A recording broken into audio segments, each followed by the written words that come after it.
सबसे पहले हम गौरांग गुप्ता जी से ही समझ लेते हैं, कॉन्स्टिट्यूशन विशेषज्ञ हमारे साथ इस वक्त जुड़े हुए हैं।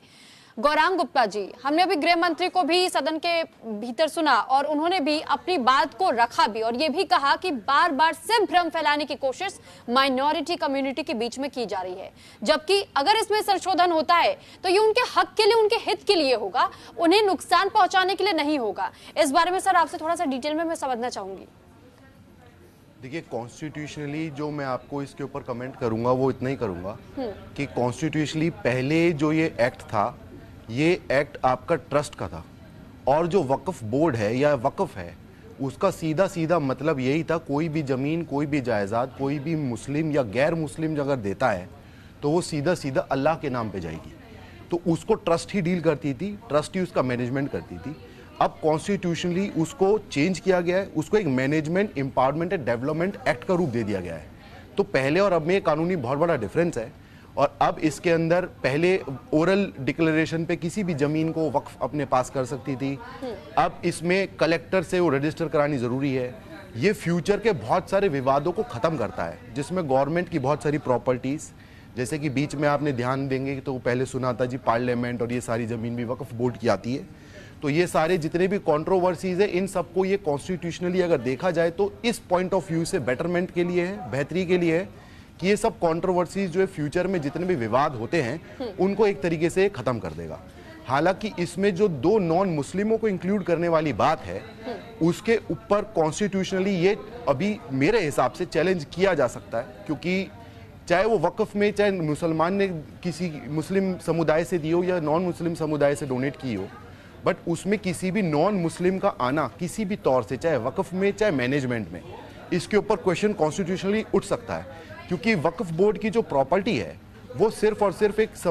स्पेशल मुस्लिम समुदाय के ही बेटरमेंट के लिए या उनकी उन्नति के लिए ही इस्तेमाल की जा सकती है। तो इसमें किसी भी गैर सामुदायिक आदमी का जो उस समुदाय से नहीं है, किसी भी प्रकार के इन्वॉल्वमेंट के लिए, ठीक है आपने बोला जी कलेक्टर रजिस्टर करेगा, आपने बोला जी इसका सीएजी से ऑडिट होगा, वो ऑडिट तो देखो सरकारी अधिकारी करेगा, उसका कोई भी समुदाय हो, बट दो नॉन मुस्लिम्स को इसमें ऐड कर लेना, शायद इस चीज पे कॉन्स्टिट्यूशनली इस पे शायद मुस्लिम कुछ पुराने जो भी आपके समुदाय के रहे हैं वो शायद इसके इसी ग्राउंड के ऊपर वो सुप्रीम कोर्ट जा सकते हैं मेरे हिसाब से। ठीक है, लेकिन सर कॉन्स्टिट्यूशन राइट नहीं देता इस चीज का, लेकिन साथ ही साथ मैं आपसे ये भी समझना चाहूंगी कि अगर इसमें नॉन मुस्लिम दो लोगों को शामिल कर लिया जाता है तो सर क्या ये कहना गलत होगा कि पारदर्शिता थोड़ी और ज्यादा बेहतर हो जाएगी? क्योंकि अब तक हमने देखा है कि कई एनक्रोचमेंट्स के मामले सामने आए, जो ट्रिब्यूनल के पास जब जाता है कोई भी मामला तो अभी तक भी कई ऐसे केसेस हैं जो कि पेंडिंग चल रहे हैं और उन पर अभी तक कोई कार्रवाई नहीं हो पाई है। कई ऐसे मुस्लिम कम्युनिटी से ही लोग हैं जिन्होंने केसेस फाइल की हैं, लेकिन ट्रिब्यूनल में उनकी सुनवाई नहीं हो पाई है, वो सिविल कोर्ट्स तक मूव ही नहीं कर पाते। तो ये इस बारे में मैं थोड़ा सा आपसे और इसी पर मैं बारीकी से समझना चाहूंगी कि अगर क्या ऐसा होता है मुमकिन और ये चेंजेस आ जाते हैं, नॉन मुस्लिम्स अगर दो लोगों को शामिल कर दिया जाता है तो क्या पारदर्शिता बढ़ेगी? सिर्फ इस नजरिए से इन्हें शामिल करने की बात इसमें कही गई है या इसके लिए कुछ और भी प्रावधान हम कह सकते हैं कि आगे आने वाले समय में हम देख पाएंगे? देखिए, इससे पारदर्शिता बढ़ेगी या नहीं बढ़ेगी इस पे अभी एक सवालिया निशान रहेगा, क्योंकि जो दो नॉन मुस्लिम मेंबर होंगे वो भी नॉमिनेटेड बाय गवर्नमेंट होंगे और जो मुस्लिम समुदाय से होंगे वो भी गवर्नमेंट से अपॉइंटेड होंगे। तो आपका ये कहना कि जो जो दो नॉन मुस्लिम है वो ज्यादा ट्रांसपेरेंट एक्ट करेंगे बजाय बाकी मुसलमानों के, तो ये थोड़ा सा गलत होगा। तो इससे ट्रांसपेरेंसी आएगी नहीं आएगी इसका नहीं कह सकते, बट हाँ इससे शायद समाज में एक बैलेंस करने के लिए दो मुस्लिम्स को नॉन मुस्लिम्स को ऐड किया गया होगा।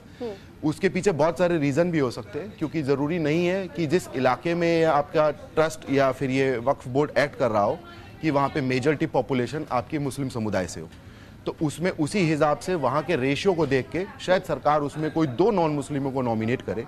जो कि सही उसमें मार्गदर्शक कर पाए या उनको एडजस्ट कर पाए, उनको सपोर्ट कर पाए। मेरे हिसाब से इसका सिर्फ और सिर्फ यही इंटेंशन रहा होगा। पारदर्शिता करने के लिए सीएजी से इसका ऑडिट कराना, कलेक्टर के द्वारा रजिस्टर कराना, मेरे ख्याल से यही बहुत सफिशिएंट है कि इसमें पारदर्शिता आएगी।